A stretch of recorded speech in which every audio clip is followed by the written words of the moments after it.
Welcome to the Red Gauge Podcast. Please like, subscribe, comment, share. It helps out the show a ton. We are your hosts. I'm Kyle. This is Josh. And today we're joined by the illustrious Dr. Christopher Tabor. Illustrious. Yeah. That's a nice intro. Thank you. I'm trying to step it up a little bit. You know, I used esteemed for a couple people, and I was like, it's going to wear off its luster. So I went with illustrious. I'm interested. You can't keep going. There's not just an unlimited amount of words that go up. Well, I can make them up, you know? If it was good enough for Shakespeare, it's good enough for the Red Gauge Podcast. That's a good way to think about it, I guess. Yeah. So, Dr. Tabor, do you want to tell us a little bit about how you got into sport? Yeah, sure. So if I trace it back to how I got started in sports performance, it was when I was an undergraduate. I was at Penn State University, and I was kind of lost to what I wanted to do, but I took a course that was the science and practice of developing athletes with Vladimir Zadiorsky. Okay. And that book is one book that most strength coaches cite as like a huge reference. Well, I got to go to the source, and so I took class from him.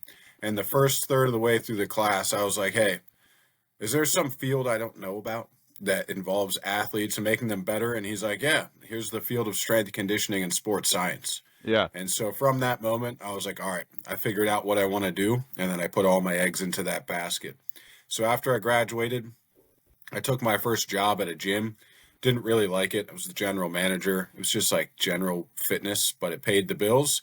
But at that same time, I met my weightlifting coach, Leo Totten, and I found out about Olympic weightlifting. And I was like, all right, there's this whole sport called Olympic weightlifting. I want to know as much about it as possible. And I also want to continue my education. And so as it happens, there was a university at the time that was Olympic Training Center for weightlifting, and they offered a PhD program in sport physiology and performance, so I could be a sports scientist. So it seemed like the perfect marriage of my two interests. So then I went to East Tennessee State University. I studied under Dr. Michael Stone and his wife, Meg Stone. And I worked at the Olympic training site for weightlifting there. And I did that through my whole time in school.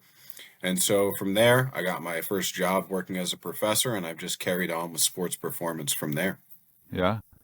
That must have been a pretty great kind of introductory experience, like first real gig in the show being at the Olympic Training Center. That must have been So we were a site. I probably said the wrong word. We were just a site. We weren't one of the main ones, but our site was weightlifting, and then we had bobsled athletes, which seems kind of strange, but their off-season training was down there, and then we had canoe and kayak athletes come over and train as well.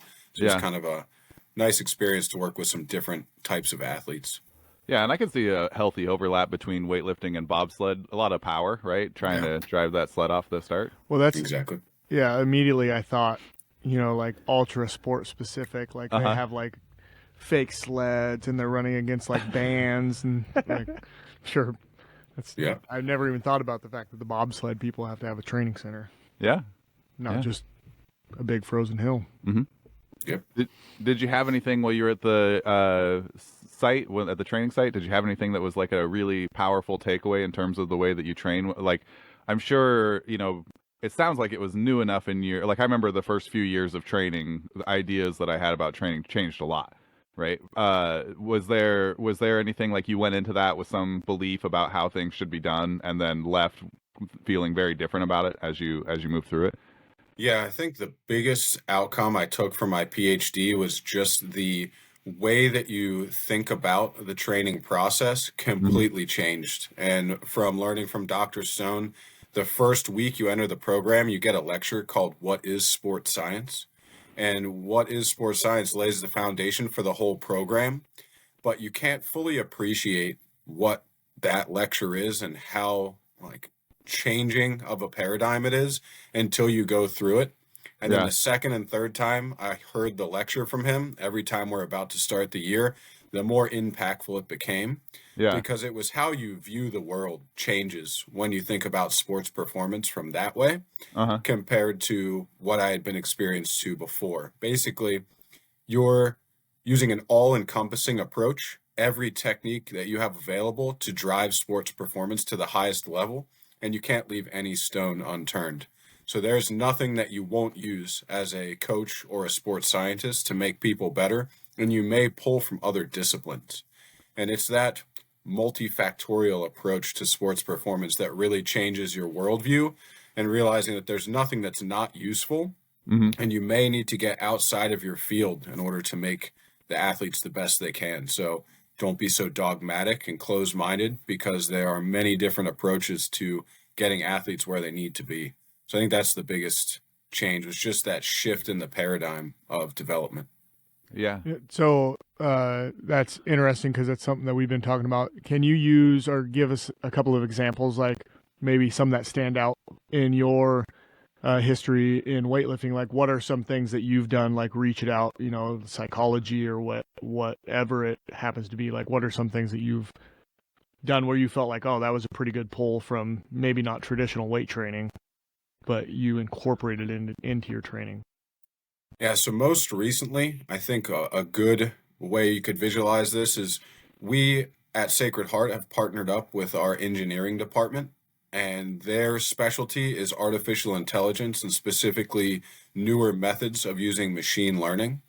And now what we're trying to do with the machine learning is actually predict what would be optimal jumps that you should take as a weightlifter in competition that's going to provide the greatest chance of success in making a snatch or clean and jerk. So going from snatch 1 to 2 to 3. Now, most people are going to choose a standardized jump amount, but what we've found from the machine learning is that that may not be the best option. So if you look at most men, what do you think their most common jump is going to be from, let's say, snatch 1 to 2 or clean and jerk 1 to 2? So kind of and this is a great conversation actually, but the standing advice that we give is that the jumps are about 3 to 6%. But for powerlifting. For powerlifting. Yeah. So for weightlifting, I'm not sure. I don't know. So most people are going to take a 5-kilo jump. Oh, okay. Every time. They just go 5 kilos. Standard. You open with 90, you go to 95. Yeah. Why? I don't know. It's just convention. Most people take 5-kilo jumps. But what I noticed is that is probably not the best advice for everyone in every weight class. And then from our analysis, we determined that the lighter weight classes are better off taking slightly smaller jumps. They have a higher percentage of making the weight, and that may result in a better standing at the end of the meet. So now what we've done is just take this convention that's been in weightlifting. You just see people taking standard 5-kilo jumps, and that might be an appropriate jump for some athletes depending on their preparation and where they are. Right. But it may not be the standard that you should take. And so what we did was we used machine learning on a huge data set of athletes from about 2005 to 2015, before the weight classes changed. Yeah. And we looked at what the optimal jumps are. So now what we've done is we worked into a whole different field. We used pattern recognition through machine learning, and then we got an output that told us how to better inform competition decision making. And my end goal was to basically create that little playbook that a quarterback puts on their forearm. Right. For weightlifting coaches. Right. And they say, I have a female athlete and she weighs this much, and they made their first snatch. They're going into the second. I'm a little bit tentative on what to take. Let me pull this chart up. The best percentage chance make they have is going to be taking 2 kilos instead of 4. Right. And then they can make that decision. Now, if you have to win or get a medal, you're going to take the 4-kilo jump. Right. So we're not replacing that. But what we're saying is if you're not going to win, but you are like shooting for a spot, this is going to give you this % chance of making, or this next one, it drops so much that I'm not willing to take that increase. So you have an informed decision on what the jumps do on success percentages based on historical rankings. Yeah. That's pretty cool. Yeah. So that's just one way of incorporating a different field into weightlifting. Yeah. When you are working on, so I'm really excited that you're, excited about sports performance. So one of the big hurdles in talking about sports science with athletes is that so much of it is kind of done in a vacuum, right? We have like a lot of studies on hypertrophy or on strength or whatever, and it's like, okay, well, those are really great. You also need to throw the shot put 140 times a week, or you need to wrestle for, an hour and a half a day or whatever, right? And so when you put in those extra volumes, you have to account for it as a coach or trainer or an athlete, right? You can't lift like Ronnie Coleman and wrestle like you know, whoever's wrestling, you know, like you have to decide where you're going to pick and choose those volume pieces. How do you manage, like, what are the considerations that people need to take when they are trying to manage the volume for their sport and do the training? Yeah, that's excellent. So really the biggest disconnect is when you're looking at applied sports science in the field and what's actually happening with athletes versus a laboratory-based study. Because one is controlling for as many variables as possible while Hmm. trying to isolate them and answer a question, whereas a practical applied is an ecologically based study, and you're trying to meet the athletes where they are. You describe those limitations and you do the best you can, knowing that they have to. So, if we go back to first principles, there's only so much stress that an athlete can handle as an organism. Hmm. Some people can handle more stress than others due to your genetics, but at a certain point, there's a finite amount that we can put on an athlete and have them recover and get better, right? You can always just train and recover to baseline, but Right. that's not what we're searching for. We're looking for performance improvements by going above baseline and getting better. Right. So we need to be able to control all the factors in this athlete's life, and then just slamming additional volume because we read a study and it showed that this is the outcome, that may push them beyond their recovery capabilities. So we have to then consider they're practicing this many days a week, they're doing this volume and stress on the joints. We're going to resistance train. Some athletes have to do metabolic conditioning. Hmm. Some athletes are in school. Some athletes hold a job. You know, there may be other health considerations, and each of those goes into the bucket of being able to recover and adapt from training. So, as a sports scientist, you want to paint a full picture of the athlete, knowing that nothing works in isolation. And there are seasons for the athlete, off season, competition time. Those seasons look different, and there are different items that you can focus on at any one time for them. So, you can't completely separate out the training from the lifestyle and the balance of the two. Yeah.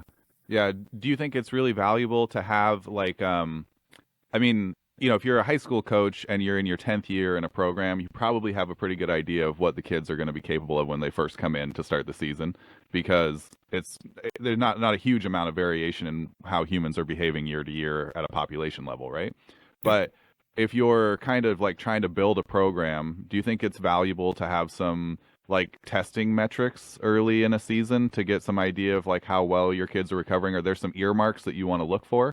Or is it just like, you know, you look for like how much pop do they have, and if it's really declining week after week, maybe you dial back volume a little bit or something. Is there or are there more you know, cogent examples you can give for what people might keep an eye out for regulating those? Yeah, so I think this is a huge question. Like you could just spend a whole day talking about this, Uh-huh. but it's very context dependent. So you're going to have like a high school athlete that you're speaking about now. Right. You're going to have their effect of maturation and you're going to have the effect of training. And Yeah. sometimes you can't divorce the two of them. Sometimes an athlete got better because they got older, Right. right? They got testosterone and they're better. But Yeah. if you're speaking of the coach that's been there for 10 years, if you've done careful record keeping and you've done the same testing protocols with them, then you know what a standard increase is from one year to the next and from one season to the next with an athlete. So Mm. let's say you have a junior athlete. She's a female athlete and she plays, you know, volleyball and maybe she does track and field. Then you would know if this person goes through this training process, this is what I would expect, and then find out if they fell above or below what you expected. Most Hmm. people are going to be right there at the average, but sometimes you're going to find a person who is genetically gifted, and from the same outcome, they far surpass what you were expecting. And then in other times, maybe there's other factors outside of your training that are holding them back and they're getting less results. And that's where then you cater the training process for the individual athlete based on historical data. Yeah.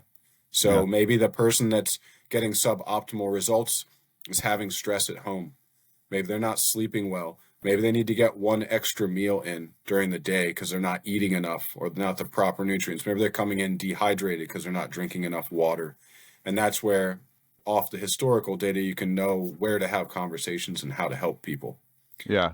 Now, if you go a little bit beyond that, like the standard testing procedures, it's hard to give a blanket one for all different levels, but vertical jumping is a great proxy for athletic skill and Uh-huh. development. So, in general, if you're more athletic, you jump higher. It's just a general test of athletic ability. Strength measures, pretty cut and dry. You can measure them, they're easily quantifiable, and you integrate them into a program. You don't always have to do 1RMs. It's probably not even necessary at all levels, but you can do repetition maximums. If athletes are doing sets and rep schemes and they're improving month to month, you're pretty sure that they're getting stronger. Hmm. So those are fine. And then you have each sport is going to have their testing, change of direction, agility, speed. So you cater your testing protocol to the population you're working with. And then you have to do a formative evaluation at the end to see where the people stand. Yeah. Yeah. Get some data on the beginnings and the ends and see what works. Yeah. Yep. Yeah. That makes a lot of sense. Yeah.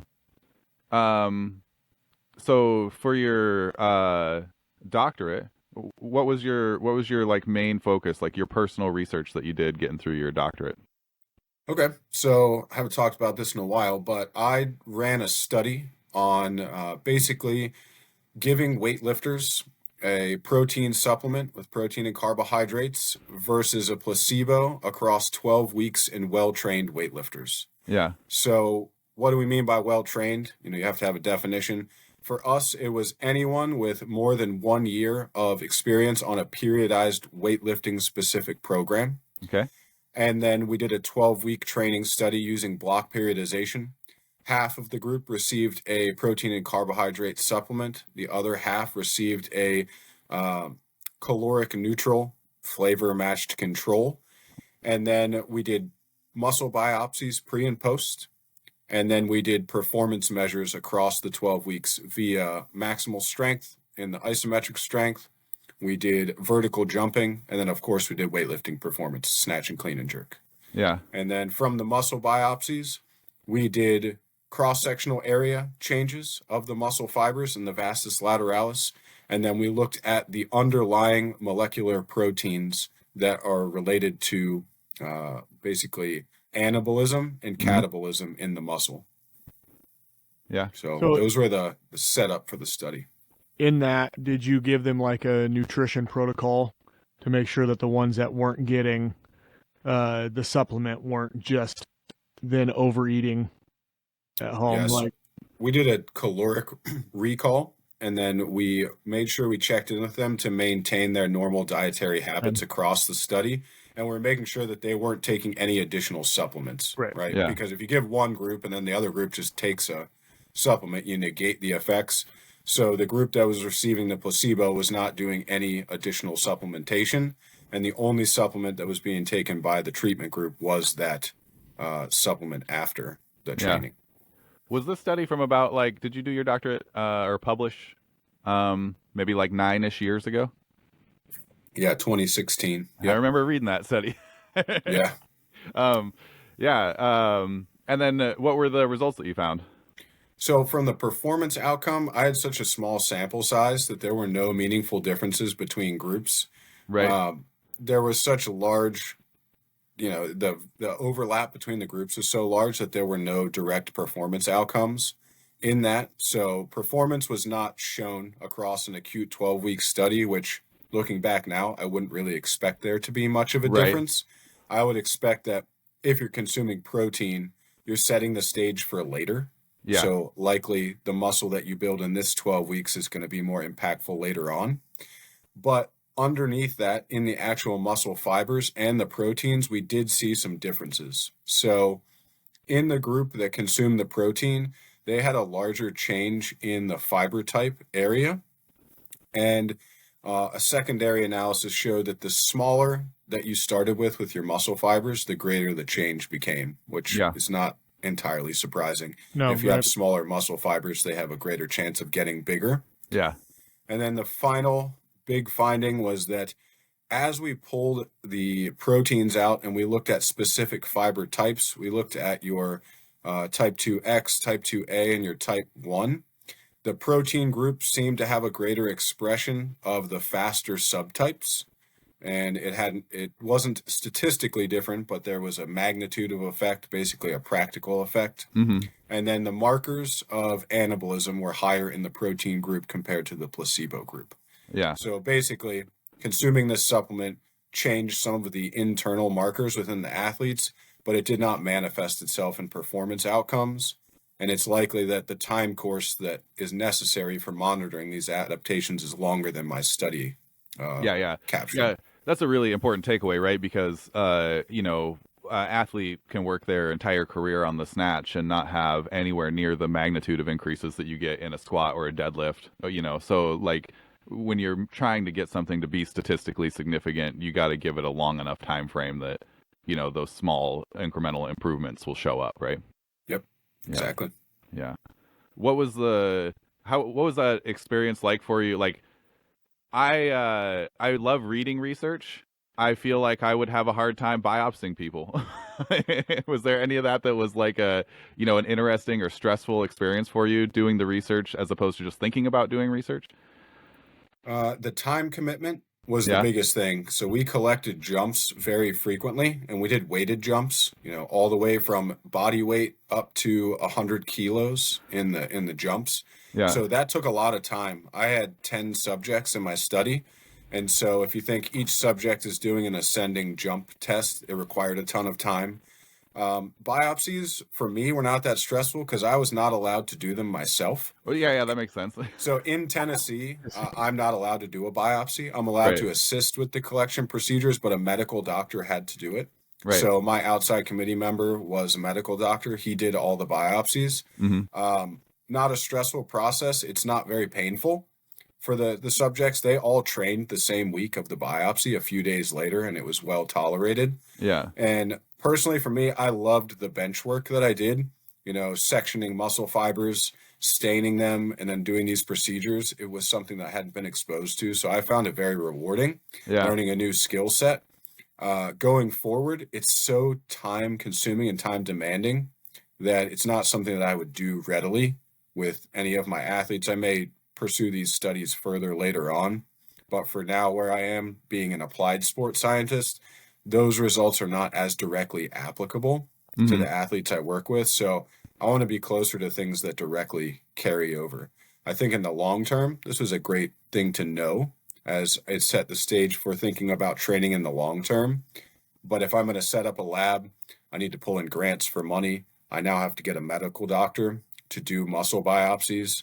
Then I have to get all the equipment and I've got to run it. And then like 4 weeks from now, I can tell an athlete a result. Right. Well, that's far too long of a timeline to be meaningful for an athlete. Yeah. Getting into the applied stuff, measuring actual outcomes, definitely. The nice thing about measuring outcomes is that one of the biggest predictors of like if an athlete's going to be successful or not is just how much feedback they get, right? And so if you do a study and you're like, hey, look, you are jumping better and we're halfway through the study, then that's, almost fuel for whatever the intervention is for the athlete, right? Yep. When you were testing the jumps, did you guys like have force plates or did you have like the old school like slap? I'm just thinking of people with 220-pound vests on. Like what were those like 2-inch jumps? Like, so we had force plates in the floor, and then you were inside a power rack. So you had the bar and the J hooks, and you'd step back on the plates. And we did squat jumps. So you squat down to 90 degrees, and then you come up from that static position. And then we also did unweighted counter movements. And so, most people are jumping like an inch or two in that. But a couple people can jump like around 3 inches or so with 100 kilos on their back, the strongest people in the study. We had 2 people that could squat like 240 kilos. So they jumped pretty well with 100 kilos because it was less than 50% of their max. Yeah. So they were okay. Yeah. So in your applied stuff, I know I did a little look before you got on, and I saw a couple papers that you've done talking about the relationship between strength and power, or you did one that I actually was hoping to get more detail on. But the relationship, let's just talk about some of those studies. The relationship between strength and power, or rate of force development, was the study. Would you want to walk us through that a little bit? Yeah, so that's a paper from a while ago. It was like Yeah. 2015. It's maybe 10 years, which is kind of crazy. So Yeah. that paper examined the relationship between maximal strength and rate of force development, and then power output in sport. And Yeah. so what we hoped to discover with that paper was the interaction between maximal strength and rate of force development, and then how power output would impact sporting performance. Mm-hmm. So when we're considering all those variables, we know that sport is time limited. Right. So unlike powerlifting, you do not have unlimited time to express force. And the time windows in which sport exists for the key and critical elements of sport is a much shorter time window than the maximal force production. So then being able to produce high power outputs very quickly becomes more important as the time window gets shorter. Mm-hmm. And so what we did in that paper is we explored maximal strength, which is essentially your ceiling for force production, the most that you can produce. And then we had your rate of force development, which is basically the slope of a curve of how quickly you can generate force. And we examined a wide variety of sports to look at the time window in which they would be applicable. And then we talked about the type of training that you could do to make yourself better at your given sport. Right. And so that's what that paper attempted to tackle. Yeah. I know that, or maybe I don't know the finer bits. I hope I don't. But I know that when you're talking about power or rate of force development, a large part of it is the skill, right? So like you have to train around, within a window of whatever that speed is that you're trying to hit at that amount of force.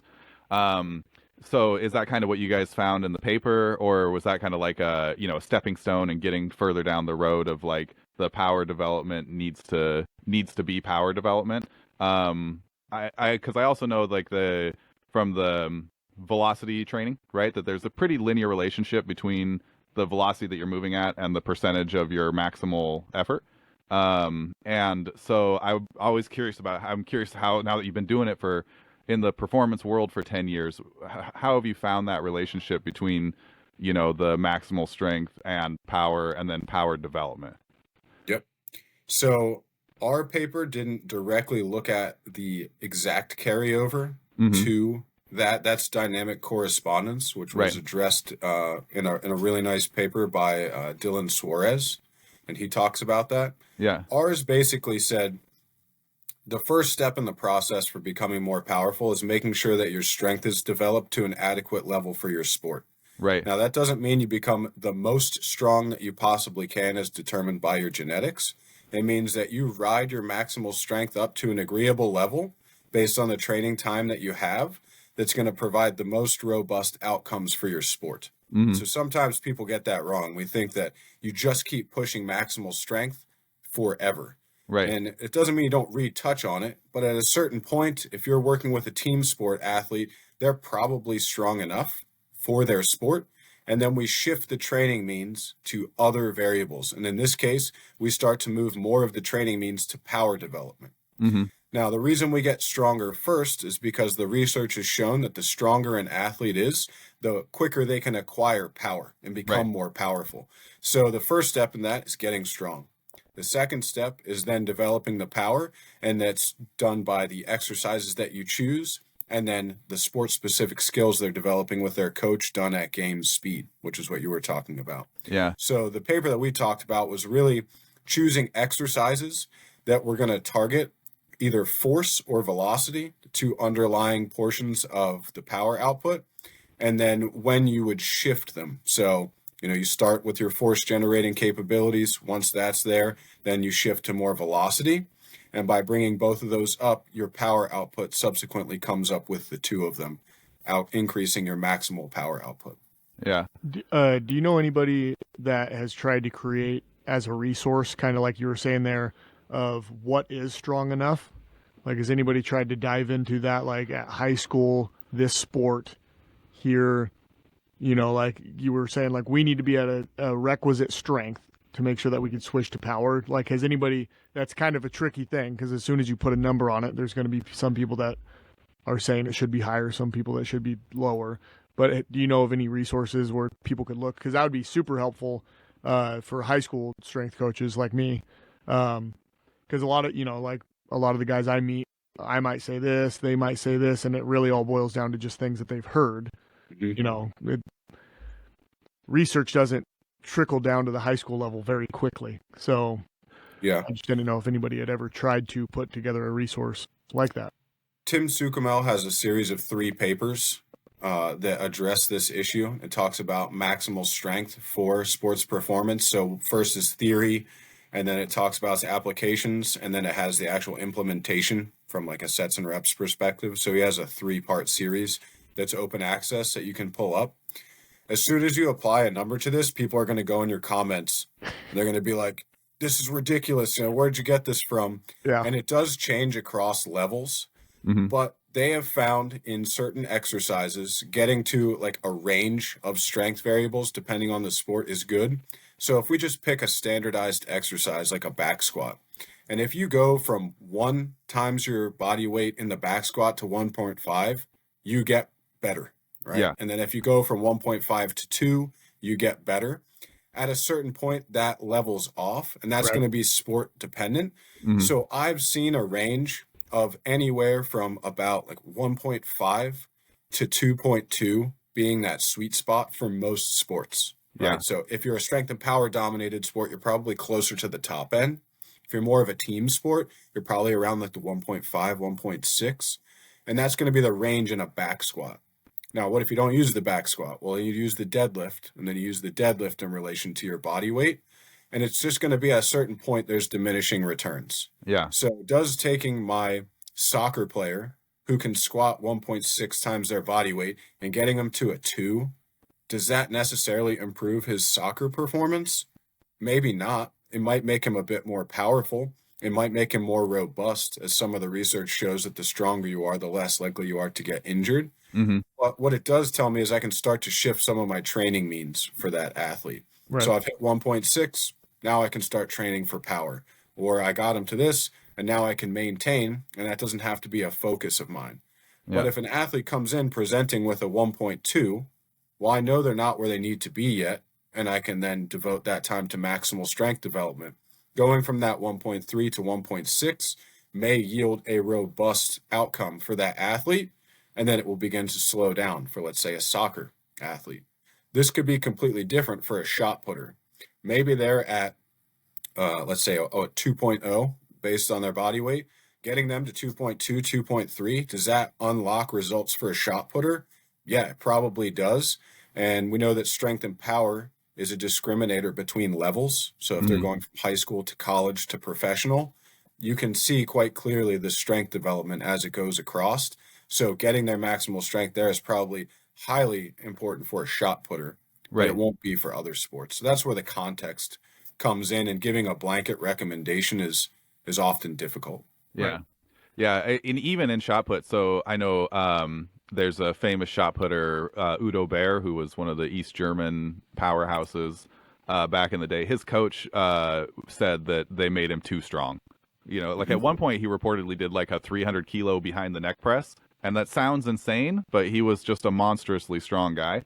And the coach was like, he just, we shouldn't have spent so much time getting him stronger. We passed the point of where it was productive, and we got him 100 kilos stronger on his behind the neck press, and his distance didn't change at all. So even in shot put, there's probably a limit for where you should be spending your focus. Right. If you're training the absolute top freakiest athletes, you probably have to look. Yeah. You know what I mean? Yeah. If anybody ever accuses me like, Monroe, you've made these kids too strong. These high school kids. Probably can't make high school kids too strong as they grow. But Dr. Brian Mann has done some work in football, collegiate football, looking at strength levels and carryover, and he's come to some of these conclusions. He's talked on several podcasts about when it stops carrying over. Yeah. Right. And then he had spent some time really chasing that maximal strength bucket. And then there's a point in time when you have to shift the training demands, and that's what he ended up with, which is what most coaches find. When you try to go too high and you just ride the maximal strength adaptation, it eventually runs out, and you have to focus, because that's not going to have a time limit. And then you need to do things that are more time limited, because it then starts getting into your factors such as impulse rate of force development, and power output. So Right. force times time being your impulse, and then your rate of force development is the rate and change of force over your time window. Those don't get developed as you continue to increase your maximal strength beyond a certain point. Those have to be targeted with other training means. Yeah. Yeah, and I think that's a really great takeaway for athletes or coaches or parents or anybody who's thinking about what my kids should be doing, because almost all of the development, whether it's skill acquisition or strength or speed or whatever, it's kind of like a logarithmic thing, right? So like you get a lot early, and then to get more is a little harder as you get going. And so if your kid falls in love with a sport and they really want to do it, if they are practicing their sport as much as they can and then going to the weight room to get as strong as they can, they're probably still going to get faster and more powerful and everything, just because of the skill acquisition of doing that sport at that speed. And so it's a good time to build the strength and fix movement issues and do all that other kind of stuff, and then transition into kind of more specialized training as they've got a year or two under their belt. Yeah. Yeah. Yeah.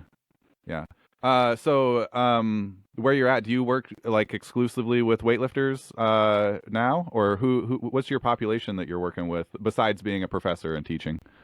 So as a professor, I run our whole sports science department because I'm the graduate program director for exercise and sports science. And Cool. we built out a applied sports science program. And so we have a whole process that we work with the teams at the university. So currently we're working with women's basketball very closely. We work with men's basketball as well. In the past, we've worked with women's rowing and then hockey. So these are some of the teams we worked with. So we monitor and track them, and we integrate our students in with them so that they're collecting data every week and then creating reports and giving them to the strength coaches and head coaches. So I oversee that process the whole time, along with my colleague that works with me. And so those are the teams we work with. We can expand up and down as we go. Right now, we're just limited by how many people we have working with us as to how Right. many teams we can work with. Right. And then outside of my real job, I'm a weightlifting coach. So I primarily work with weightlifting athletes. I have worked with other athletes of different backgrounds before, but primarily now I coach about 15 athletes full time. So I'm writing their program, providing feedback, and I coach about 10 of them in person. So I see them every week. Oh, that's cool. Yeah. Yeah. How do you deal with like weight classes and weight cutting for your weight class athletes? Or should I give you a more specific question? I feel like that's a really big Yeah. question, That's extra broad. Yeah. How do you guys decide if you should move up or down or stay in your weight class? Let's talk about that one first. Then we'll talk about like maybe diet interventions or something after that. Yeah, excellent. So first thing that we need to determine is the age of the athlete and if we're even going to worry about their weight class. Yeah. So if I have a younger athlete and they're not getting ready to go to a big competition, we are not concerned with their weight class, Yeah. right? So if I have someone that's in elementary or even high school and they're a weightlifter, you're going to lift wherever you're going to lift for your first couple meets. Yeah. Now, once you've done that and your body weight has stabilized and you want to do something like junior nationals, we're going to look how close you are to the cap of your weight class and see if we would cut weight. If it's not drastic, we'll go ahead and make weight. If someone is trying to cut weight at the high school level or they're a junior and they want to lose like 5 pounds to make this thing, I just don't see it being worth it for them to do it, at that age. So we'll have a conversation with them and educate them. Like, what do you really want out of this? You can make this weight class in the one that you're already in without having to cut weight. You can eat normally. You can train harder. So I'm just going to have you be in that weight class. And so for my younger athletes, I don't really consider weight cutting that much just because it's not going to yield any benefit for them in the long term for their development. Right. If they're cutting weight and they're losing body mass and they're still growing, like I have an ethical concern about cutting weight for athletes. And so unless they're like just this top level youth athlete that's planning on going to youth worlds, well, that's a different conversation that I would have with them first and then their parents secondarily. Like Right. the athlete is fully bought in. They're committed to the process. I've told them the implications of weight cutting. They fully accepted them and their parents are okay with it. All right, maybe we'll make the cut to this so that you can compete at this big championship. Yeah. But if you're just going to go to like a local meet, there's absolutely no reason to cut weight. Right. Now, have someone, they're a collegiate to senior level athlete, right? You know, like just on your own volition. Right. You want to cut weight? Cool. Let's talk about what that looks like. Let them make an informed decision. And then we're going to educate them on the best practices for cutting weight. Prior to that, I have to look at the athlete and decide if they are the right height for the weight they want to be. So if I have an undersized athlete and they're like 3 weight classes down than where they should be, I'm going to have a serious conversation with them about, hey, you want to be in this weight class, but you're likely limiting your overall development because you can't get enough muscle to be competitive because you're 6 inches taller than everyone else in your weight class. Mm-hmm. Now, does this mean that you can't make it to nationals in your weight class? No. But if you want to be truly competitive, going up 1 weight class, putting on the requisite muscle mass, and being closer to what your frame can handle is going to yield a better outcome. It's going to make them feel better in the long term from like a health standpoint, an injury standpoint. They don't need to restrict calories. And that's a conversation that we have with them, basically saying like, you know, you're about 20 pounds under where I would like you. You know, you're 6 feet tall. Why don't we maybe decide to go up a weight class and see if that improves? And there's a way to show them with a formula, basically your old weight class and your result. And then if you move up, how many additional kilos you gained in your lifting to show your efficiency in your weight class. And most of the time, if it's done intelligently with a long-term plan, athletes that fall into the higher weight categories will do better as they grow into them. So that's how I approach it first, is from an education and understanding standpoint. And I want to know where they're coming from. And then we can look at their proportions and go from there. Yeah, we always have the conversation with athletes, or at least I do, that, you know, weight classes are kind of height classes in disguise. Like if you line up any of the, you know, like you go to the Olympics and you take all the weightlifters and you put them in a line by gold medal, they make a little curve from, you know, the smallest weight class to the heaviest weight class. Like you have to develop into your sport. Like obviously you can make, you know, body composition improvements that could be really meaningful both for your health and for your performance and everything. But yeah, cutting's always real spicy. It's pretty interesting on that point. We wrote a paper about the size and strength relationship. So some people believe that there is no relationship between size and strength, that they're 2 separate phenomena. Right. And they probably are at the population level. But as you become more well-trained and you begin to specialize, when we look at weightlifting and we look at powerlifting, there is a very strong correlation between the amount of muscle mass that you can put on your body and your total resulting from that.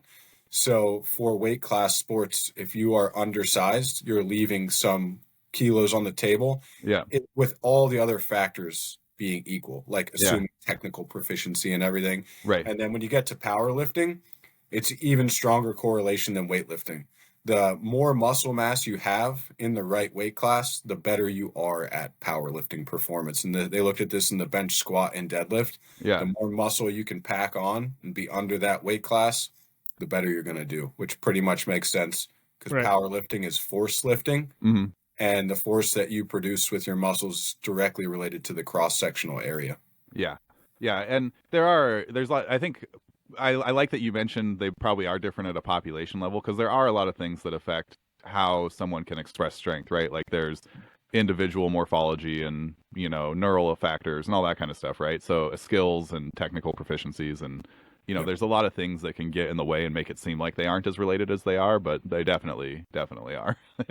Yeah, sport discriminates out, right? So as soon as you start cutting the population down and you're moving up the levels of sport, you start cutting down on those variations, because if you don't contain the right mechanics and machinery, you're not going to excel at that sport. It's going to weed you out very effectively. And now that we have elite sport, we see that there are not often athletes that look completely different than the others at the same highest level. They all look relatively similar because the sport is screening for that. Occasionally there's outliers, but if you look as a whole, sport is now putting you into a niche, and you just start to get rid of people that don't excel. Number one, you're not motivated if you're not good at the sport. And 2, you can't keep improving your performance if you're limited by your genetics. So sport discriminates out pretty quickly. Yeah, there's somebody who did a really great like infograph of shot put bodies in the modern Olympics, and it was like, the first gold medalist was like 4'9" and 160 pounds, and then the most recent gold medalist was Ryan Krauser, who's like 6'7" or 6'8" and 340 pounds, and it's pretty much just a steady climb, in looking for bigger, more powerful bodies, right? So, yeah, once you get to that Have level. they even gotten better, or is it just larger and larger humans that are participating? Yeah, there's definitely some technical improvements and stuff that have happened in the last 100 years, but yeah, the type of human definitely has made a big difference. Yes. And Yeah. having more people feeding into the sport. Yeah. So as you get more and more people being alive, more and more people feed into sport, you get more and more ability to select for the genetics that make you better for that sport. Mm-hmm. And so then more people are finding what they're good at, which is going to result in better performance outcomes. Yeah. So, and I don't want to get off the weight cutting, so maybe I'll park this question for later and hope I don't forget about it. But I would like to talk a little bit about like the factors of sport development and stuff. Yeah, But let me launch a question. Okay, launch a question. Yeah, stay on weight cuts for a little bit. Weight cuts really what launched us down this path. It was last high school wrestling season, and a kid that was close to me, he was a football kid, strong kid, just went too far on the cut. He started having psychological problems, and his appearance was terrible. We talked about it, like just like started sneaking water, which is an insane thing to say, but like especially when everyone around him is telling him to drink. We're all like, drink water, man. Just went really far off the deep end. So that's kind of what we launched into this. The whole thing is like, how can we get experts all in one place to help these children avoid making these decisions for a short term gain in their mind, making this weight class. It's like, you don't know what you're doing. Is that even a thing at the college level? Do you still see, I know you're not necessarily working with the wrestling team, but is that still a big deal, or kind of at your level, do the coaches and, whatever staff they have, trainers and dietitians, do they weed that out? Like at the high school level, they gave us, at least in Washington State, it's like a weight cut allowance, which helps, but it's still pretty drastic. Like I still see kids taking some pretty drastic steps to get down under that next weight level. Like, does that exist at the college level, or is that kind of just like a relic of high schools? So it has become more standardized now, where they still have to do a hydration test, and that limits how far you can go in a weight class. I would say the biggest difference between high school and college is that you're recruited to wrestle for your school in and around a weight class. Right. Yeah. So that's going to prevent from you needing to do large swings and weight cuts, because if you're filling in for your team and you're the top person as a light heavyweight, you need to be there. So the expectation is you're going to be close and make weight, and that probably helps you to maintain near that level. But in high school, it's not uncommon for people to wrestle in different weight classes. So they may think it's necessary to drop 2 classes to be more competitive, but at their size and based on the hydration testing, it may actually be not possible or unhealthy. And that's where you would want to prevent someone from going down to that really low level for the reasons that you've already said. Some things that I think about with weight cutting as like an overall and global thing for an athlete's health, the cyclical nature of gaining and losing weight. What does that do to their metabolism, their thyroid? There's also the psychological impacts of doing that in the long term. I don't think they've been well studied in a high school population. We have to remember that these kids are still growing, right? So they're going through maturation at the time they're competing, and they're going through cycles of caloric restriction and then abundance, and they're maintaining a very low body mass. So that might impact their other hormones that are associated with weight cutting. So these are all important considerations when you're speaking to the parents and the kids. Is it worth it to cut an additional weight class to try and be more competitive while risking, health, maybe getting injured in the process? When you're vying for a scholarship as a senior in high school, that's different than a freshman, right? Dropping 2 weight classes. If you've been earmarked that you're a competitive wrestler, you've done a long-term development plan, and it's your senior year, and you make an informed decision to cut down to this class to be the most competitive that you can, and you have a scholarship on the line, and that's your life's pursuit, that's a different conversation than a freshman who's just getting started. Wrestlers, they don't just get started as a freshman. Wrestling has a history. They start the kids very early, but, for the sake of the conversation, a freshman cutting weight is different than a senior in high school cutting weight. And then once you get to college, weight cuts become less of an issue because you're selected for your class, most likely. Yeah. Yeah. What are so could you speak a little bit on what like the performance decrements are that somebody might experience if they decide to do a big weight cut? Yeah. So when we start thinking about how much weight you're losing, I believe the current accepted cutoff is around 2% of your body mass of water weight loss through dehydration. Mm-hmm. So that's like what they're doing. They're restricting food to cut weight. And then in the last little bit, most weight class athletes will remove water as a standard way, or they'll sweat. So anything beyond 2%, you start to see decrements in strength, power, reaction time, time to exhaustion. Your mental clarity is reduced. So all of the performance factors that you would care about begin to get worse. So if you think about wrestling, what do you need to excel in wrestling? Strength, power, reaction time, and you have to be able to think, right? Mm-hmm. You're in these moves that you've performed maybe hundreds of times, but wrestling is like a puzzle match. You're fighting against another person, anticipating them. So if you're really dehydrated, your mental clarity is probably lower and your reaction time is slower. That could be the win or not, pinning someone or not, or getting out of a move and escaping. Mm-hmm. So basically all the things you need for wrestling are made worse by weight cutting beyond a certain point. Now, you do make the argument the other person is also weight cutting, usually, but it really depends. Like if you're both at a disadvantage, but still it's not good for your performance overall to be dehydrated. Well, and it makes a pretty nightmare scenario for if you go in to wrestle against somebody who's gone up to the top of their weight class. Like they've really made an effort to fill out and get bigger and stronger, and you are now showing up foggy and slow and weak, and they're showing up, with as much salt and sugar in their body as they could manage, and they're just ready to party.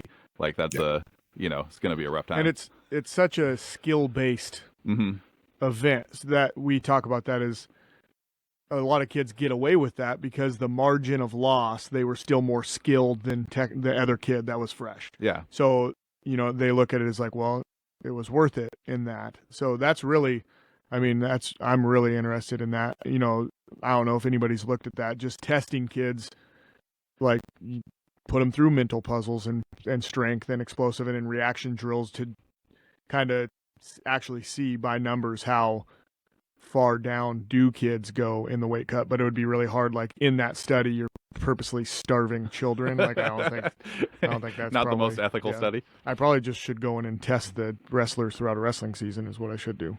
There are standardized tests that you could use with wrestling. So there are known tests in the literature. You can't obviously purposely dehydrate young kids. You have to get permission to study them. But if you had wrestlers that were already doing this and then you administered the testing on top, then you could measure it. So they have ones where you have to press a button on a computer screen for colors and then like arrows and shapes. Probably not going to work here because they're dehydrated and getting ready for sport. But they have things as simple as a finger tap test that tells your nervous system readiness. You could just have the athletes do it when they're fully fed, get a baseline, and then have them do it when they're ready to go wrestle and show them like, hey, here's how much you've dropped off in the finger tap test. It's very simple. And that's, very easy way to show them that, you're actually reducing your performance by not doing this the correct way. Yeah. Earlier when we talked about testing and keeping an eye on when people are feeling real fatigued and stuff, it's funny that you mentioned the finger tap test because I have long been surprised in my 20 years or whatever in the weight room how quickly your hands tell you you're overdone. You're tired. Like my youngest son had a sleep disorder, so for the first 18 months of his life, he only ever slept for 20 to 40 minutes at a time, and then he'd be up crying for 20 minutes, and then back to sleep for 40 minutes, then up crying again. And I remember it was the only time in my entire career where I would drop weights in the weight room. Like I couldn't hold on to anything. And even though I was still getting stronger and, training was still productive and everything, that level of fatigue just from not sleeping manifested in my grip strength just being maybe 40% of what it normally is. Like it was a really profound drop in what my hands could do. An underutilized tool that's not talked about is a hand grip dynamometer for measuring readiness. Yeah. They use it in some sports where your grip becomes an issue. So they've used it in baseball, right? Because you're gripping a bat. and they've used it in other grip related sports, but you can use it for other athletes. And they now have really inexpensive digital hand grip dynamometers, and you can use them pre and post. And you can see when people are fatigued, it shows up in your grip, just like what you're talking about. It's just not a utilized tool. Many people don't consider that as a viable method, but most people can't go out and buy force plates at the high school level, right? But you could go out and buy a digital hand grip dynamometer and get measurements that way and examine fatigue in the athletes. It's simple, inexpensive, and you can test a whole team very quickly. Yeah, that's a good takeaway. Yeah, it is. It's super easy to use. My brother bought one just for fun, and we've been playing with it, and it's super easy to use, super fast, and pretty reliable, in my experience anyway. Yeah. Is there? I know that I've seen studies for it, but I can't remember any of the things. I'm kind of off what I was hoping to talk about today, but that's fine. When you are doing weight cuts and you're getting dehydrated, is there good literature that you're aware of about like the injury rate for when you hit that 2% dehydrated or 5% dehydrated or whatever that kids might push themselves to? So this is slightly outside the scope of my knowledge base when it gets into injuries. I'm not an expert in injuries and dehydration. That would be someone that you would want to bring on that would know those specifics. So I don't want to misspeak. Yeah, right. I believe, that's fine. Yeah, I believe that when you get around 5%, like that starts to become detrimental for health outcomes.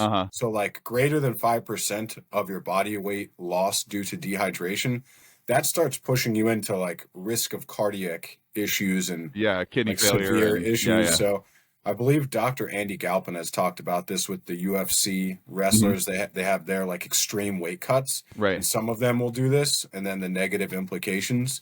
But just from a practical standpoint, the more dehydrated you become, and the more fatigue you're incurring, the more likely you are to become injured, right? Yeah. If you're just more fatigued, and then especially in wrestling, right? You're wrestling against another person who's attempting to submit you against the mat. You're straining and struggling against them very hard. The more dehydrated you are, more likely there's a greater chance for injury. Your muscles are losing their water content, and so they're going to be less pliable. Your reaction time is going down.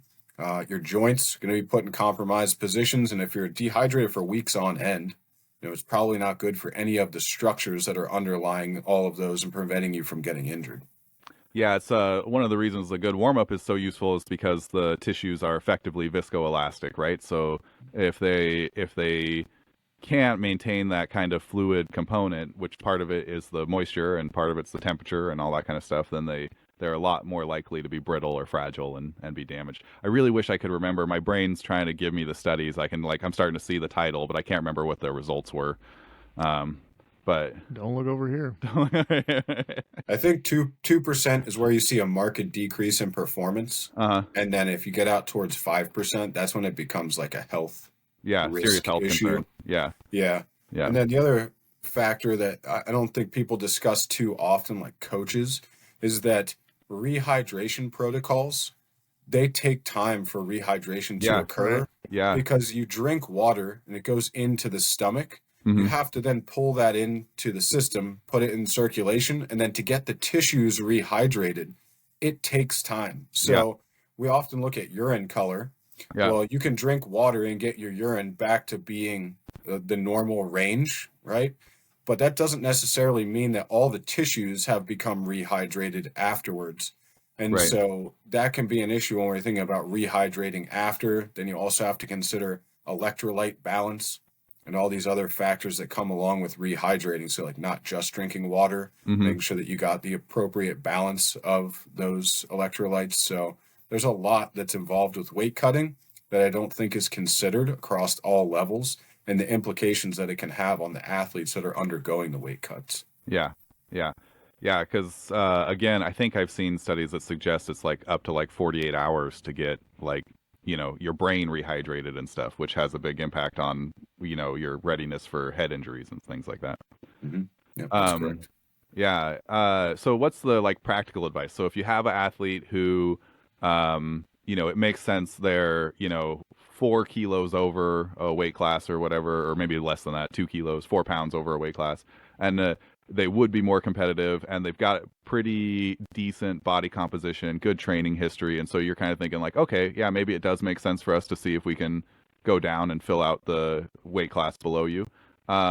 What is the advice that you give them for their actual protocol for making that weight change in weight? Okay, so we always set a manageable timeline with a bit more time than we think we need, so that it's a Smart. slow, sustained reduction in body mass across a long time period, Hmm. so that they do not have to reduce calories by a large degree. So I believe the recommendation right now is around like a half pound per week Okay. is a safe weight loss that won't reduce your strength and power performance. Okay. So then, if we know that a half pound is a reasonable reduction due to calories, we will work backwards based on how much they're weighing now. Now, if I've done a good job as a coach, I'm not going to let the athlete get so far beyond their weight class Right. that it's not manageable to cut weight Hmm. within several weeks. Right. So ideally, we would say, all right, we're 12 weeks out from a meet. Here's how much you weigh. We're going to start cutting weight at like 6 to 8 weeks out. Okay. That gives you a little buffer zone to get there. In my sport of weightlifting, it's a 2 hour weigh in. You weigh in and you have to lift 2 hours. So I can't do drastic weight cuts before. So Right. we might limit a little bit of hydration the week of just to make weight, but then they can rehydrate quickly because they're not fully dehydrated. They're only momentarily underweight and then they put it right back on. Yeah. So I'll find out where they are. Ideally, they're somewhere within a few percentage points of their weight class. And I shoot for a half pound per week and I count that many weeks back. And that's where we begin. And we slowly reduce calories from there. Yeah. Is there any supplementation that you are a big fan of for when people are in their weight cut phase? Not supplementation really, but ensuring that they're at the adequate protein intake. So during your cutting phases, when you're getting ready to lose weight, that's one time when we can bump protein up. It has a higher thermic effect of food, Mhm. and it also helps to spare lean body mass loss. So in normal sustained training, there's really no benefit once you get up around like 2 times your body weight in kilograms of protein. It's kind of like a ceiling effect. Yeah. But when you're cutting weight, you can go above that to help sustain their lean body mass. And so that would be really the only additional nutritional consideration that I would have is that they're getting the adequate amount in, that as they're cutting weight nice and slowly, that they're sparing lean body mass, because that's the most critical aspect for performance. Yeah. And there have been some pretty good studies on tapering in weightlifters and I think a couple in powerlifters now, where they look at muscle size reductions during those last periods. And as you lose the volume of training and you're trying to peak, you also do lose some muscle size at Yeah. that time because the volume drops off. So then if you think your volume is dropping and you're cutting weight, if you're not nutritionally prepared, you may lose more lean body mass than you want, and then your performance will suffer, specifically for the sport of weightlifting or powerlifting. So what is that kind of goal then that you do? Is it like a grams per kilogram of body weight that you try to shoot for protein for your cutting athletes? Is there a number that you go for? Yeah, usually in the early stages, we're just trying to get around 2 and see how they're doing. And if Yeah. it's sustained and slow, if we have the ability to put them on a body composition device, knowing the limitations, we'll put them on there. So that would be one way to do it. And then as the calories go down, the protein can continue going up. I've seen them as high as like 2.5 Okay.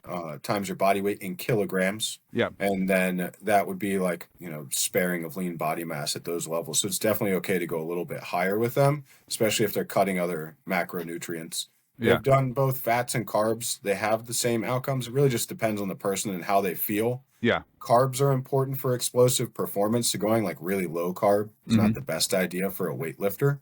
So that usually means that they're removing calories from other areas, sometimes fats. Yeah. Yeah. And it does dovetail. I mean, you mentioned that, if you go into a peak, the cutting a little bit, a moderate cut, like you're suggesting, does dovetail pretty well with the training, because when you're in a peak, you don't have the same volume demands in your training sessions. So you can do a little less total work and feel okay on the slightly diminished food. Yeah. What about if you had an athlete? So let's say that I signed up with you, and I'm carrying around an extra 25 pounds of Christmas cookies, and we're just trying to get into shape. You know what I mean? 40 pounds of Christmas cookies. How are you a little more aggressive with an athlete who, you know, could conceivably move down just on body composition, could move down, you know, like 2 weight classes or something? Do you do like up to a pound or up to 2 pounds a week or something, or do you try to do the same slow cut? So in this case, I would come up with a long-term plan for them and find out where they want to be. And we will still do a long sustained cut for them to get down 2 weight classes, but we would basically say, here you are now, and here's where we want you to be. So in a year from now, you're going to be 2 weight classes down. So 6 months now, you're going to be in the next weight class down and you're going to compete. Right. And then we're going to drop to the following weight class from there. I am not a nutritionist, so I would recommend them to people I know that do nutrition, so registered dietitian. Yeah. And I would have them work with a dietitian and slowly reduce that. They can make them a meal plan, and they can also do a nutritional deficiency measurement. And then I can give the nutritionist all the body composition metrics that they need from our lab. Yeah. And so I would then just do a nice slow cut to get down, and I would slow cook them. And that way we can do like recomposition and not lose that much muscle mass. Because it's unlikely if you just rapidly cut 2 weight classes as far apart as they are now, you wouldn't have a reduction in performance. Right. So I'd rather do it, 1 weight class at a time and see how they do. Yeah. That makes sense. Yeah. Do we want to transition? Do you have? I got the perfect transition. You got the perfect transition. Yep. So obviously we just launched. So you were saying earlier you weren't able to watch anything. You're the guest on launch day, but each guest we've asked Monroe's random ask question just to try to get some background into the people, which really has stopped being random. I almost should not call it random. It's Monroe's slightly random question targeted towards people. But it's a mouthful though. It's yeah, random question is better. But I'm asking, especially 2 intellectual people, because I know mine probably going to be different. What's your favorite book? Part of this is I just like Cofield's answers and I love to make fun of them, but I won't make fun of you in front of you. Oh man, does it have to be restricted to a category? You could go. Oh man, whatever you want. I'm put on the spot with my favorite book. I'll start. Oh yeah. No, go ahead. Yeah. I got one. So you can cook for a little bit if you like. Probably like a operation manual on a M1 Abrams tank or something. Okay, I have a hard time reading fiction, and so I've had some fiction books that I really enjoyed. I enjoyed reading Dune, but that's about one of 4 fiction books that I've ever actually got all the way through. When I was a young guy, I was in a real deep existential crisis. And like many young men in deep existential crisis, I turned to the study of philosophy, right? And That's what I did. Everybody That's what knows. I did. But I quickly got very frustrated because most of the things that they talked about seemed like nonsense to me. And then as I tried reading more and more and more, I eventually read 2 things that I felt really important for me to read. One was The Tracticus by Ludwig Wittgenstein. Yeah. One of my favorite Ludwigs. One of my favorite Ludwigs. So there's a lot of goods and maybe not so goods in that, but one of the pieces that he talked about was that a lot of the philosophical conundrums that we have are just bad questions. They're what do you call manufactured through weaknesses in language. And so when you ask somebody like what's the meaning of life, you're actually asking them a silly question, because life means that you reproduce and you consume food and you respond to your environment. Like, we know what those things are, right? So the real, like, you have to get towards asking better questions, or even coming up with a syntax that allows you to ask perfect questions, right? And so Now like you're a podcast host. Yeah, a better question might be like, what is the purpose of life? Or what is the purpose of my life, right? Like, those might be better questions than what is the meaning of life. Even though, like, we all understand what you're getting at when you say the meaning of life, by asking inaccurate questions, you're going to get inaccurate answers, right?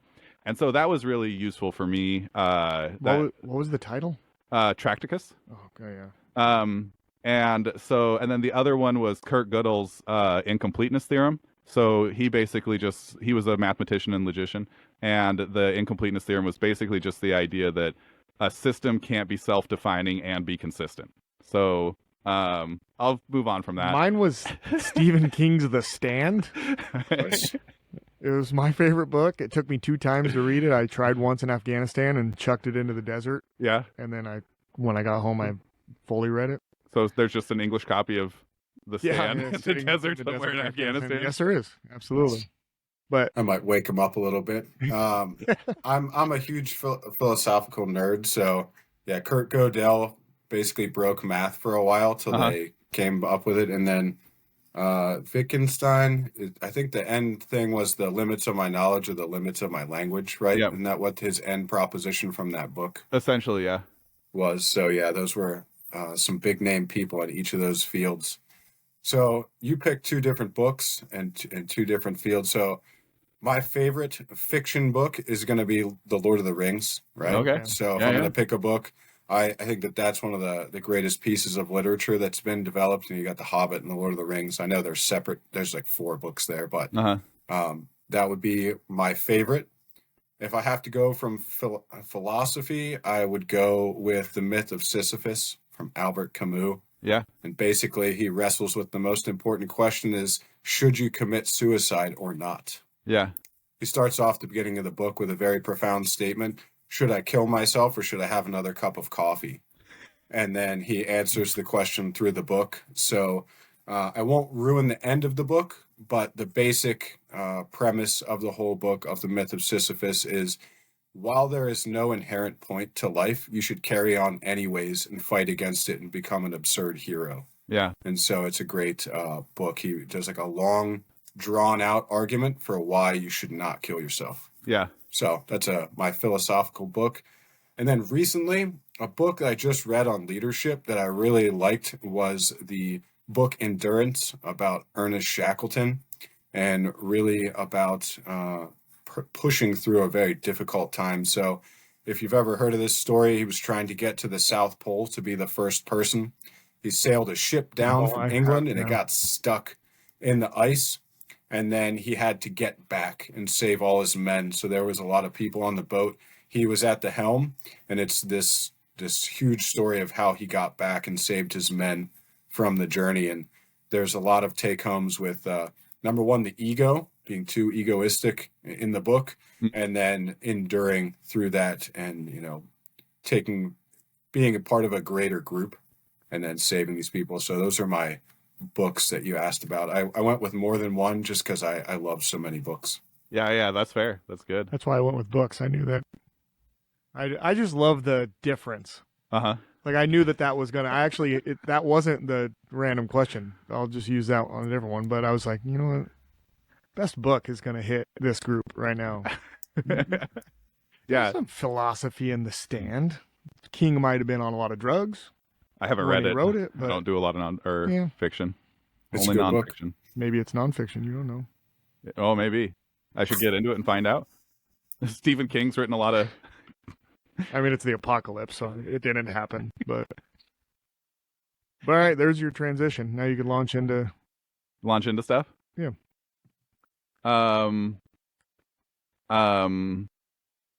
Okay. No. Yeah. Okay. I'm ready. Okay. All right. Josh and I talked about the paper, personality and weightlifting coaches. Yep. And so we talked a little bit about it on his episode.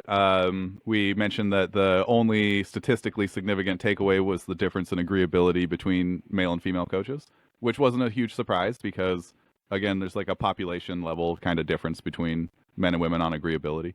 And then we were talking about other things that might be good follow-ups, right? Because every study is a request for another study.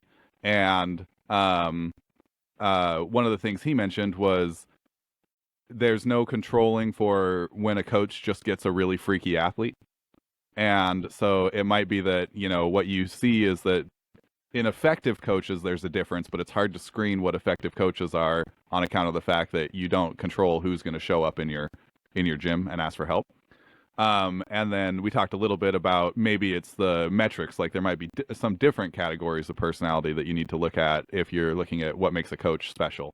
What were your takeaways from doing that little project? Yeah, I think my biggest takeaway was, that many different styles of coaching can work because different personality types produced different levels of athlete. So that shouldn't dissuade someone from going into coaching. Right. So for me personally, I'm more of an analytical person. I'm less emotional. I'm very straightforward with my feedback. This doesn't mean I don't give praise to my athletes when they do well, but I have an expectation of where they should be.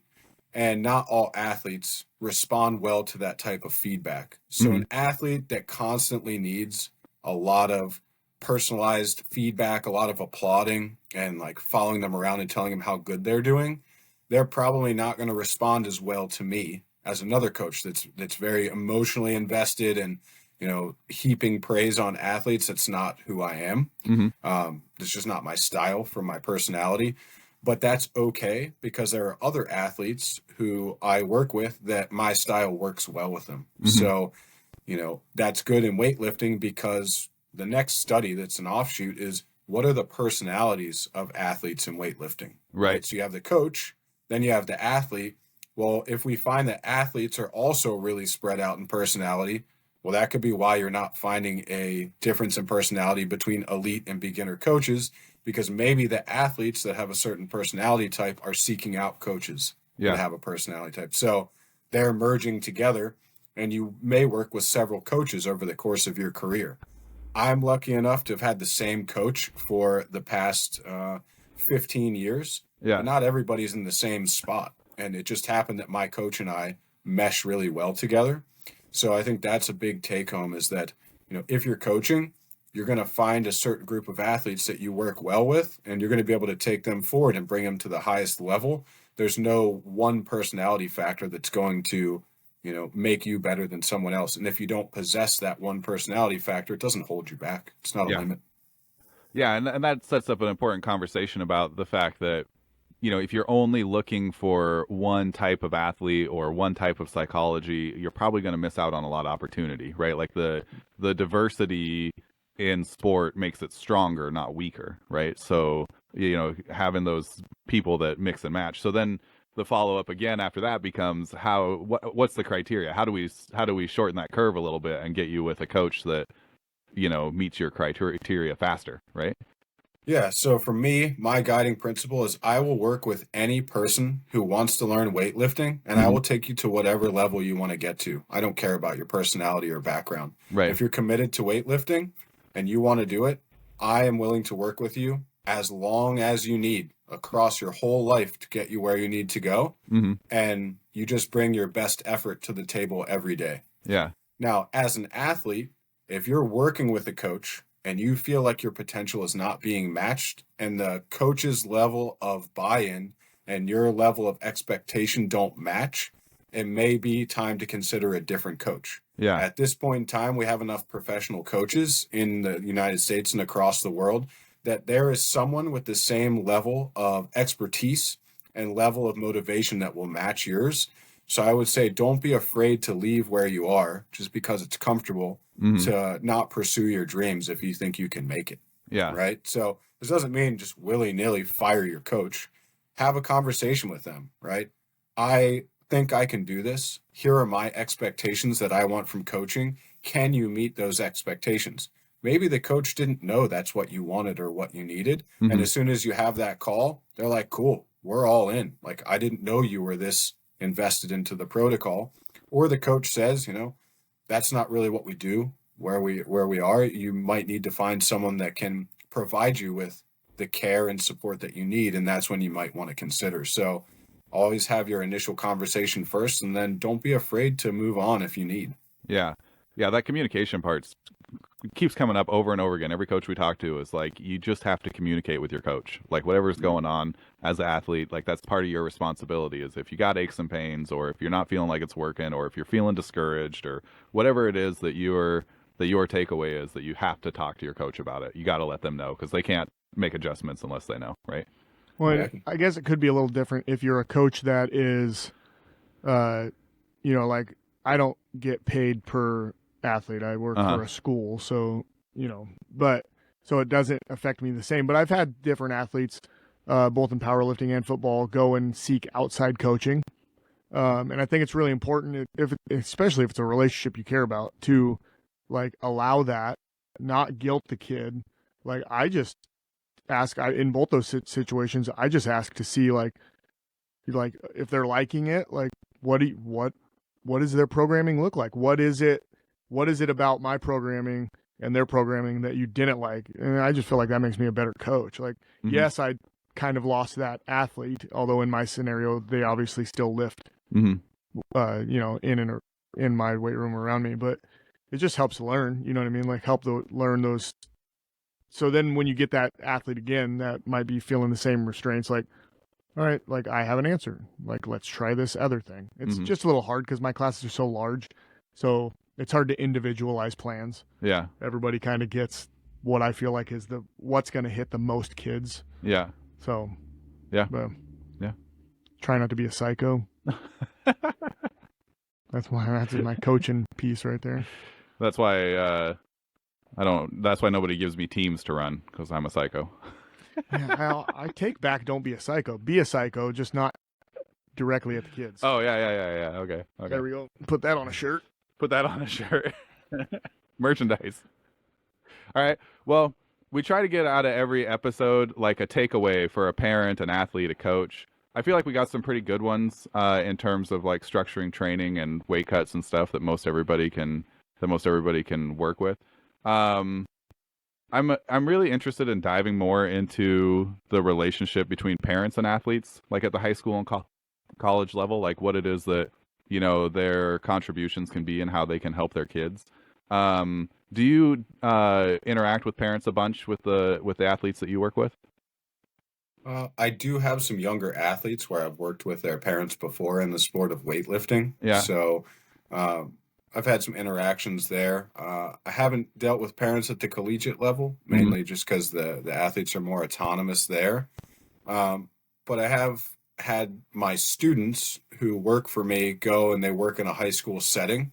So I have some familiarity with them interacting with parents and kids, and that whole dynamic, because it's the coach and the athlete, and then the parent and the athlete, and then there's a head coach and the athlete. Right. So there's like multiple moving parts between all these different groups, and it forms a complex web. And then it kind of gets into that expectations that we talked about again. Do everyone's expectations line up to the same amount? And sometimes the parents' number one knowledge base doesn't line up. Their expectations for their kid do not line up. And then there is that interaction with the coach and then strength coach and the kid. So it's kind of a multifaceted outcome. I've seen both positives and negatives when it comes to the parents interacting with those different groups. And that sometimes is when there's a mismatch in those expectations. Yeah. You know, between the different groups.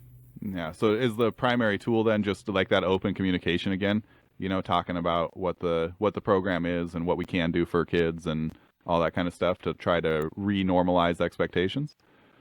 It is. There's also an education component, and then helping the parent to reframe sometimes. You know, there's occasionally a parent that's reliving their childhood through their kid from where they didn't get what they wanted. And then they're in good spirit trying to get their kid there, but they're actually working to their detriment and leading towards sports burnout. Right. So it's saying that you have a kid, it's probably best to educate them on long-term athlete development, the stages of development, also giving them a realistic expectation of what it takes to get to a certain level, not so that the coach and the parent push the kid, but this is what you're facing. Right. So it might be better to set them up for a lifetime of success by using this long-term model, and then maybe at the end you specialize them and then they can get this scholarship that you're searching for.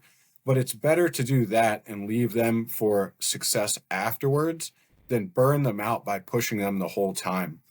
The unfortunate situation currently is with the specialization in sport. They are playing so many games and playing the same sport throughout all the seasons that they're really limiting their overall athletic development. And some of those sports aren't best developed by specializing early. It would be better off allowing their joints to go through different motions, different sports for a more holistic development, and then revisiting their key sport later on. So as far as I know, there's only really two main sports you need to specialize in early, and that's something like diving and something like gymnastics. Yeah. Outside of that, a long-term slow cooker approach is going to be the best way to go. But if everyone around you, all the other parents are slamming them with their sport specific training, you may feel like you're losing out. So now you're on the travel team and you're playing 50 games a year plus your middle school, elementary school season. And then you have camps, showcases, and then all this kid is doing is that one sport. Well, number one, it's overuse injuries. There's sports burnout. And if they're really young, we don't yet know what their motor pool is going to end up like, from a genetic standpoint. And if they're not exposed to these other sports, what if they were really good at one, but they never got to try it? Yeah. And then by the time they find it, it's too late for them to be good. So you may actually limit their ability in a different sport, but you didn't know because they didn't get to try it. Yeah. So the best outcome is to try a wide variety of sports, let the athlete mature, see what they're built like and what they're going to look like as they get older, and what do they excel in. Are they good in endurance sports, team sports, strength and power? There's so many sports that you can play now. You shouldn't restrict them to just one narrow sport. Yeah, I think that's really great advice. I've even seen data that suggests that, you're more likely to make it to like the college level if you were a multi-sport athlete. Because doing sports, like, it's solving problems with your body, right? It's trying to find ways to interact with the earth to make stuff happen, or interact with an opponent or whatever, right? And the more tools you can add to your tool chest in different sports, the more that you're going to have to try out, to bring those skills to your new endeavor, whatever that is, right? Yeah. I think that's a really great takeaway. Really great. All right. Yeah, and I don't think you're missing out by waiting. So I think if you're got a young kid, and they're in elementary or middle school, doing a wide variety of sports and taking a season off from playing whatever their primary interest is probably not going to harm them. Yeah. But if you do the same sport all year round and you restrict them from doing other things and you're limiting their overall physical development, you may be harming their chances later on. So it's never a detriment for holistic development from a physical, mental, and then, development of an athlete. You're probably not doing any harm by spreading them out and trying things early on, but it might set them up the opposite by specializing early. Yeah. And there's no, like you said, when you're young, when you're in elementary, middle school, your training effects aren't going to be as substantial either. Like, you're really just there to have fun and learn stuff. And then as you get into high school and college, your ability to respond to training is going to increase really dramatically. And by college, you're already specializing. So then they dovetail really well then, So thinking about it long term. We talked to Ron McKeefery the other day, who's a coach at Alabama, and he was talking about how he really would love it if we could, as a culture, take a look at that kind of long-term sport development plan. Like, make sure kids move well when they're young. They got good range of motion. They know how to run. They know how to jump. They can control their own body. And then work on developing, a lot of those other physical characteristics for whatever their specific sport is, and being a multi-sport athlete, I think, is a great way to make a step in that direction. Yeah, there's an interesting concept in long-term athlete development about the physical window literacy. You ever heard of that? There's like a critical window where if you don't introduce that motor skill, they may not learn it as well as they could if you don't introduce it then. And this extends somewhere from like 5 or 6 years old till about like 10 or 12. Oh, okay. And so the more motor skills that you can give to someone within that window, the greater chance they have of acquiring that skill and then being better at it later on. Yeah. And so from that theory, that window of opportunity, the more physical abilities that you can pack into there, the better chance they'll have for being more robust later on in any given sport they pick up. So these are fundamental things like crawling, skipping, hopping, climbing, all of those things that we think is like rudimentary. If you can continue doing those through play and sport and then, drills and skills, then an athlete can draw upon them later and improve them. Yeah. But if you don't teach someone how to throw and grasp early on, everyone throws a ball, but if you're like throwing at a target for accuracy and you're climbing and handling your own body weight and you're building those skills, doing it in that window is the most important. And then you can always build upon them later. Yeah. But if they're not highly developed in that window, you may lose the ability to grow them to the greatest extent later on. So that's why in those early years of elementary and middle school, a wide variety of sport applications and play is very important. Yeah, that's great. That's phenomenal. I learned something new. Yep. I tell my kids that it is fine to have a primary sport, but they need to play lots of things. Yeah, it's fine to have your favorites. It's fine to have stuff you love. Yeah. Yeah. Yeah. Yeah, cool. All right. Well, how are we doing on time? We've been going for an hour and a half. It's going to be an exact hour and a half. Yeah? Nice. All right, well. Cold 1 hour and a half. Oh, do you have anything? What can we plug for you? You got books, papers? Where can people find you for coaching? Yeah, so I am at Sacred Heart University. You could just look me up there for all my information. It's linked to all my ResearchGate for the papers that you want. You can shoot me an email if you have any questions. I always respond to those.